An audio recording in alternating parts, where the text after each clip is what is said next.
शेतकरी मित्रांनो, कलिंगड प्लस पपई हा एक पीक पद्धत आपण बऱ्याच शेतकरी दादांना सांगत असतो, सजेस्ट करत असतो।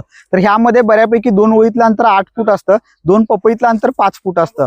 बेनिफिट तर तुम्हाला माहितच आहे, कलिंगड आपलं 2 महिन्याने निघून जातं, पपई पुढे कंटिन्यू आपलं वर्षभर हे चालूच राहतं। पण सगळ्यात महत्त्वाचं काय आहे की एकाच वेळेला जे पहिले 2 महिन्याचं नियोजन आहे पपईचं, ते पूर्णपणे सगळं नियोजन होऊन जातं। कलिंगडही खूप चांगलं येतं, फक्त कलिंगडची डबल लाईन आपल्याला रोपं बसवावी लागतात। एकरी बऱ्यापैकी 6 ते 7 हजार आपली रोपं ही कलिंगडमध्ये बसलीच पाहिजेत। पपई 8 बाय 5 ह्या हिशोबानं जे काही आपली रोपं बसतात ती रोपं बसलीच पाहिजेत। पण ड्युअल फायदा होतो, 2 महिने पपईचं नियोजन आपलं वाचून जातं। उन्हामध्ये पण पपईला पण जो काही स्ट्रेस होणार आहे किंवा पपईवर जो काही व्हायरस अटॅक होतो तोही आपल्याला वाचून जातो। बेनिफिट खूप जास्त आहेत। जर का जे शेतकरी पपई प्लस कलिंगड नियोजन करणार असले किंवा भविष्यात असे डबल नियोजन करायचं असलं तर करून पहा। कलिंगडचं पण उत्पादन छान येतं आपल्याला आणि पपईचं पण उत्पादन 100% छान येणार आहे। धन्यवाद।